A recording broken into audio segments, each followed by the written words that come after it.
American president Donald ട്രംപിന്റെ കാലത്ത് ഇന്ത്യയുമായുള്ള വ്യാപാര ബന്ധം വഷളാകാൻ കാരണം നയതന്ത്രപരമായിട്ടുള്ള തീരുമാനങ്ങളായിരുന്നില്ല എന്നാണ് ഒരു വിലയിരുത്തൽ ഇപ്പോൾ വരുന്നത്. മറിച്ച് അദ്ദേഹത്തിൻ്റെ വ്യക്തിപരമായ വൈരാഗ്യമായിരുന്നുവെന്ന് ടൈംസ് ഓഫ് ഇന്ത്യ റിപ്പോർട്ട് ചെയ്യുന്നു. ഈ വെളിപ്പെടുത്തൽ ഞെട്ടലോടെയാണ് അന്താരാഷ്ട്ര സമൂഹം നോക്കിക്കാണുന്നത്. ട്രംപ് കാശ്മീർ വിഷയത്തിൽ മധ്യസ്ഥത വഹിക്കാൻ താല്പര്യം പ്രകടിപ്പിച്ചിരുന്നു. എന്നാൽ ഇന്ത്യ ഈ നീക്കത്തെ പ്രതിരോധിക്കുകയും തങ്ങളുടെ ആഭ്യന്തര കാര്യങ്ങളിൽ ഒരു മൂന്നാം കക്ഷിയുടെ ഇടപെടൽ ആവശ്യമില്ല എന്നും വ്യക്തമാക്കിയിരുന്നു. ഇതിൽ ട്രംപിനുണ്ടായ അതൃപ്തിയാണ് പിന്നീട് ഇന്ത്യക്കെതിരെ വ്യാപാര തീരുവകൾ ചുമത്തുന്നതിലേക്ക് നയിച്ചതെന്നാണ് ഇപ്പോൾ കിട്ടുന്ന റിപ്പോർട്ട്.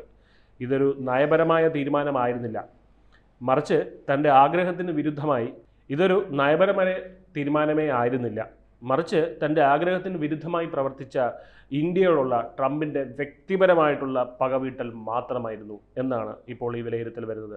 അതായത് പോളിസി എന്നതിന് പകരം പേഴ്സണൽ വെൻഡറ്റ എന്ന വാക്ക് റിപ്പോർട്ടിൽ ഉപയോഗിച്ചത് ഈ വൈരാഗ്യത്തിൻ്റെ ആഴം വ്യക്തമാക്കാൻ വേണ്ടിയാണ്.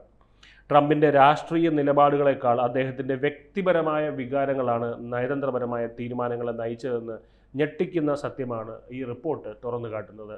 ഇതിൽ പുതിയതായി ഒന്നും തന്നെ ഇല്ല. നമുക്കറിയാം, ഓപ്പറേഷൻ സിന്ദൂർ നടന്ന സമയത്ത് ട്രംപിൻ്റെ വെപ്രാളം പിടിച്ച ചില നീക്കങ്ങൾ, അതായത് ട്രംപ് എങ്ങനെയെങ്കിലും ഇന്ത്യ പാകിസ്ഥാൻ യുദ്ധം ഒന്ന് നിർത്തണം. കാരണം നമുക്കറിയാം, ഇന്ത്യ പാകിസ്ഥാൻ എന്ന് പറയുന്നത് ലോകം മുഴുവൻ ഉറ്റുനോക്കുന്ന രണ്ട് ശത്രു രാജ്യങ്ങളാണ്. ഇന്ത്യ പാകിസ്ഥാൻ ക്രിക്കറ്റ് മാച്ച് വരുമ്പോഴും ലോകത്തിൽ എല്ലായിടത്തും അതിന് കാണികളുണ്ടാകുന്നു. 2015 നടന്ന ഇന്ത്യ പാകിസ്ഥാൻ ക്രിക്കറ്റ് മാച്ചാണ് ലോകത്തിൽ രണ്ടാമത്തെ ഏറ്റവും കൂടുതൽ കാഴ്ചക്കാരുള്ള ഒരു സ്പോർട്സ് മാച്ച്. അപ്പോൾ അതിൽ നിന്ന് മനസ്സിലാക്കാം ഇന്ത്യ പാകിസ്ഥാൻ എന്നുള്ള റൈവൽസ് ലോകം മുഴുവൻ എത്രമാത്രം പ്രസിദ്ധമാണെന്ന്. അപ്പോൾ അങ്ങനെ രണ്ട് രാജ്യം തമ്മിൽ യുദ്ധമുണ്ടാകുമ്പോൾ അത് നിർത്താൻ താൻ കാരണമാകും, അല്ലെങ്കിൽ തനിക്കതിന് സാധിക്കും എന്ന് ട്രംപിന് ഒന്ന് പ്രൂവ് ചെയ്യണം എന്നുള്ളത്, അല്ലെങ്കിൽ അത്തരത്തിലൊന്ന് അതിനുള്ള ഒരു ശ്രമമായിരുന്നു ട്രംപ് നടത്തിയിരുന്നത്. പക്ഷെ അത് ഇന്ത്യ അത് പൊളിച്ചു കൊടുത്തു. ഇസ്ലാമാബാദ് സമ്മതിച്ചു. ഇസ്ലാമാബാദ് പറഞ്ഞു, അതെ, ട്രംപ് എന്തൊരു സമാധാനശാലിയാണ്, അദ്ദേഹമാണ് സമാധാനപ്രിയനാണ്, അദ്ദേഹമാണ് നമ്മളെ വിളിച്ചിട്ട് യുദ്ധം ഒന്ന് നിർത്തൂ, ഞാൻ എന്ത് വേണമെങ്കിലും ചെയ്യാം, എന്ത് വേണമെങ്കിലും ഞാൻ തരാം, നിങ്ങൾ ഈ യുദ്ധം ഒന്ന് നിർത്തൂ എന്നൊക്കെ പറഞ്ഞു. അപ്പോൾ ട്രംപിനെ പോലെ ഒരു സമാധാനപ്രിയനെ ഞാൻ കണ്ടിട്ടില്ല. പറയുന്നത് ആരാണ്? അസീം മുനീറാണ്, പാകിസ്ഥാൻ്റെ സൈനിക തലവൻ. അപ്പോൾ ന്യൂഡൽഹി അത് പക്ഷേ ചെവിക്കൊണ്ടില്ല. ന്യൂഡൽഹി പറഞ്ഞു അങ്ങനെ ഇവിടെ മൂന്നാമത് ആദ്യത്തിലും വിളിച്ച് പറഞ്ഞിട്ടില്ല യുദ്ധം നിർത്താൻ. പാകിസ്ഥാൻ നമ്മളെ ഡിഫൻസ് ഓഫീസറിനെ വിളിച്ച് കെഞ്ചി, അതുകൊണ്ടാണ് നമ്മൾ ഇവിടെ DRDO വിളിച്ച് കെഞ്ചിയതുകൊണ്ടാണ് നമ്മൾ യുദ്ധം നിർത്താൻ തയ്യാറായത്. അതായത് അമേരിക്കയോ അല്ലെങ്കിൽ വേറെ ഏതെങ്കിലും ഒരു രാജ്യം ഇതിനകത്ത് ഇടപെട്ടിട്ടില്ല. ഈ അടുത്ത് പ്രധാനമന്ത്രി തന്നെ അത് നേരിട്ട് പറയുകയും ചെയ്തിരുന്നു. അപ്പോൾ ഇത് ട്രംപിന് വലിയ രീതിയിലുള്ള ഒരു തിരിച്ചടിയായിട്ട് മാറി. നമുക്കറിയാം, ലോക്സഭയിൽ വർഷകാല സമ്മേളനത്തിന് രാഹുൽ ഗാന്ധി നരേന്ദ്രമോദിയെ വലിയ രീതിയിൽ സമ്മർദ്ദം ചെലുത്തിക്കൊണ്ടിരുന്നു. അതായത് എന്തുകൊണ്ടാണ് നരേന്ദ്രമോദി ഇതിന് ഉത്തരം പറയാത്തത്? ബാക്കി എല്ലാവരും പറഞ്ഞു, ജയശങ്കർ പറഞ്ഞു, രാജ്യത്തിൻ്റെ മറ്റ് പ്രതിനിധികൾ എല്ലാവരും പറഞ്ഞു. പക്ഷേ പ്രധാനമന്ത്രി പറയാത്തത് എന്തുകൊണ്ടാണ്? ട്രംപ് ഇടപെട്ടിട്ടില്ല എന്ന് പറയാത്തത് എന്തുകൊണ്ടാണ്? പ്രധാനമന്ത്രി പറഞ്ഞാലേ അതിന് ഉത്തരമാകുകയുള്ളൂ, അതിന് മറുപടി ആകുകയുള്ളൂ എന്നുള്ള രീതിയിൽ രാഹുൽ ഗാന്ധി വെല്ലുവിളിച്ചു. അപ്പോൾ ഇതിൻ്റെ മറുപടിയായി നരേന്ദ്രമോദി തൻ്റെ സംസാരിക്കാനുള്ള ഊഴം വന്നപ്പോൾ നരേന്ദ്രമോദി പറയുകയുണ്ടായി, ഞാൻ നയിക്കുന്ന ഇന്ത്യ ആരുടെ മുമ്പിലും മുട്ടുകുത്തിയിട്ടില്ല. അതായത് പാകിസ്ഥാനുമായിട്ടുള്ള ഈ സംഘർഷം അവസാനിപ്പിക്കാൻ മൂന്നാമതൊരു ശക്തിയും ഇടപെട്ടിട്ടില്ല. ട്രംപിൻ്റെ പേരെടുത്ത് പറഞ്ഞില്ല, പക്ഷേ ഇതിൽ മറ്റൊരു രാഷ്ട്ര നേതാക്കളും ഇതിനകത്ത് ഇടപെട്ടിട്ടില്ല എന്ന് പറയുമ്പോൾ അതിൽ ട്രംപും ഉൾപ്പെടും. ഇതിൻ്റെ പിറ്റേ ദിവസമാണ് ഇന്ത്യക്കെതിരെയുള്ള തീരുവ വന്നത്. അപ്പോൾ ടൈംസ് ഓഫ് ഇന്ത്യയുടെ ഈ റിപ്പോർട്ടിൽ കാര്യമില്ലാതെ ഇല്ല എന്ന് പറയാൻ കഴിയില്ല. കാര്യമുണ്ട്, തീർച്ചയായിട്ടും. ഈ ഒരു റിപ്പോർട്ട് വന്നതിൻ്റെ മോദിയുടെ ഈ ഒരു സ്പീച്ച് വന്നതിന് ശേഷമാണ് തീരുവ വന്നത് എന്നുള്ള ഒരു കാര്യം നമ്മൾ എടുത്ത് പരിശോധിക്കുമ്പോൾ ഈ ഒരു റിപ്പോർട്ടിനെ അങ്ങനെ തള്ളിക്കളയാനാകില്ല. ട്രംപിൻ്റെ വ്യക്തി വൈരാഗ്യം തന്നെ ആയിരിക്കാം ഈ ഒരു തീരുവയിലേക്ക് നയിച്ചത് എന്നുള്ള ഒരു സാധ്യത നിലനിൽക്കുന്നുണ്ട്. ട്രംപിൻ്റെ തീരുവകൾ എന്തായാലും ഇപ്പോൾ അസാധുവാക്കിക്കൊണ്ട് അവിടുത്തെ US കോടതി തന്നെ നിലവിൽ വന്നിട്ടുണ്ട്. ഇന്ത്യ അടക്കമുള്ള രാജ്യങ്ങൾക്കെതിരെയുള്ള US പ്രസിഡന്റിൻ്റെ ഏർപ്പെടുത്തിയ തീരുവകൾ പലതും നിയമവിരുദ്ധമാണെന്ന് US കോടതി ചൂണ്ടിക്കാട്ടിയിരുന്നു. ലോകമെമ്പാടുമുള്ള രാജ്യങ്ങളിൽ ട്രംപ് ചുമത്തിയ പരസ്പര തീരുവകളെയും ചൈന, മെക്സിക്കോ, കാനഡ എന്നിവിടങ്ങളിൽ ചുമത്തിയ മറ്റ് തീരുവകളെയും വിധി ബാധിക്കും. US court of appeal for the federal circuit ആണ് ഈ വിധി പ്രസ്താവിച്ചത്. 7-നെതിരെ 4 വോട്ടുകൾക്കാണ് വിധി പ്രഖ്യാപിച്ചത്.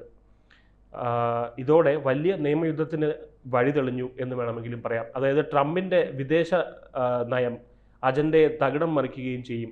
ട്രംപിൻ്റെ തീരുവകൾ നിയമവിരുദ്ധവും അസാധുവുമാണെന്ന് കോടതി ചൂണ്ടിക്കാട്ടി. അതുമാത്രമല്ല, ഈ കോടതി വിധി ഒക്ടോബർ 14 വരെ പ്രാബല്യത്തിലാകില്ല എങ്കിലും വിധിക്കെതിരെ US സുപ്രീം കോടതിയിൽ അപ്പീൽ നൽകാനാണ് ട്രംപിൻ്റെ ഓഫീസ് തീരുമാനിച്ചിരിക്കുന്നത്. അതായത് അമേരിക്കയെ നശിപ്പിക്കുമെന്നാണ് ട്രംപിൻ്റെ ഇത്തരത്തിലുള്ള ഈ മണ്ടൻ തീരുമാനങ്ങൾ അമേരിക്കയെ നശിപ്പിക്കും എന്നാണ് കോടതിയുടെ നിരീക്ഷണം.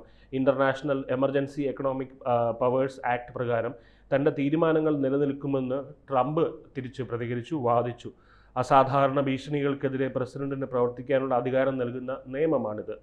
അപ്പോൾ അങ്ങനെ വ്യാപാരത്തിൽ ദേശീയ അടിയന്തരാവസ്ഥ പ്രഖ്യാപിച്ച ട്രംപ് വ്യാപാര അസന്തുലിതാവസ്ഥയെ US ദേശീയ സുരക്ഷയ്ക്ക് ദോഷകരമാണെന്നും വാദിച്ചു. അതായത് പക്ഷേ തീരുവകൾ ചുമത്തുന്നത് പ്രസിഡന്റിൻ്റെ അധികാര പരിധിയിൽ പെടുന്നില്ല, അത് കോൺഗ്രസിൻ്റെ പരിധിയിൽ വരുന്ന കാര്യമാണെന്നും കോടതി വിധിച്ചു. US കോൺഗ്രസിൽ ട്രംപിൻ്റെ റിപ്പബ്ലിക്കൻ പാർട്ടിയാണ് ഭൂരിപക്ഷം. 127 പേജുള്ള വിധിന്യായത്തിൽ പ്രസിഡന്റിന് തീരുവകൾ ചുമത്താനുള്ള അധികാരത്തിന് വ്യക്തമായ പരിധികൾ അടങ്ങിയ നടപടിക്രമപരമായിട്ടുള്ള സുരക്ഷാ സംവിധാനങ്ങളും ഇല്ല എന്ന് വ്യക്തമാക്കിയിട്ടുണ്ട്.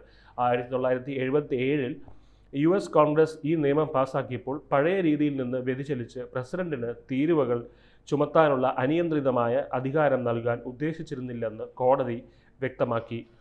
ചെറുകിട വ്യവസായികളും അമേരിക്കൻ സംസ്ഥാനങ്ങളുടെ കൂട്ടായ്മയും നൽകിയ 2 കേസുകളെ തുടർന്നാണ് വിധി.